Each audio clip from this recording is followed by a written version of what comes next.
Starting ಬಂದ್ಬಿಟ್ಟು mileage ಹೇಳ್ತೀನಿ, average ಒಂದು 45 to 50 ಕೊಡುತ್ತಾ. ಫುಲ್ ಟ್ಯಾಂಕ್ ಬಂದ್ಬಿಟ್ಟು 10 ಲೀಟರ್ ಐತಿ. ಇದು ಬೈಕ್ ಮೈಲೇಜ್ ಒಂದ್ಸಲ ನೀವು ಕೀನ ಆಫ್ ಮಾಡಿ ಆನ್ ಮಾಡಿದ್ರೆ ಆಟೋಮೆಟಿಕ್ ಆಗಿ ಆನ್ ಆಗುತ್ತೆ. ಫ್ಲೆಕ್ಸ್ ಒಳಗಡೆ ನಿಮ್ಗೆ LED ಹೆಡ್ಲೈಟ್ ಸಿಗುತ್ತಾ.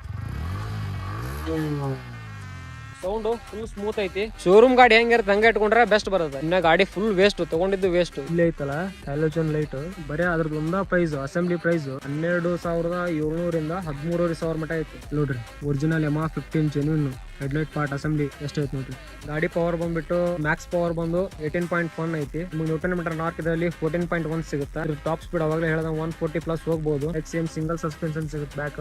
ಗಾಡಿ ವೇಟ್ ಬಂದ್ಬಿಟ್ಟು 141 kg ಐತಿ. ಸೀಟ್ ಹೈಟ್ ಬಂದ್ಬಿಟ್ಟು 810 mm ಹೈಟ್ ಐತಿ. 5.25 ಇದ್ರು ನೀವು ಆರಾಮು ಸೀಟ್ ನಿಮಗೆ ಇಟ್ಕುತ್ತ. ಗ್ರೌಂಡ್ ಕ್ಲಿಯರೆನ್ಸ್ ಬಂದ್ಬಿಟ್ಟು 170 ಐತಿ. ಎರಡು ಕಡೆ ಡ್ಯೂಯಲ್ ಬೇಸ್ ಬರುತ್ತೆ. ನೀವು ಅದಕ್ಕೆ ಕಂಪೇರ್ ಮಾಡಿದ್ರೆ ಇದೇ ಬೆಟರ್ ಅಂತ ಒಂಥರ ಮಾಸ್ಟರ್ ಲುಕ್ ಇದೆ. ಲುಕ್ ಬೈಕ್ ಯಾವ್ದು ಇಲ್ಲ. ಇಂಜಿನ್ ಹೀಟ್ ಪ್ರಾಬ್ಲಮ್ ಅಂತೂ ಏನೂ ಇಲ್ಲ.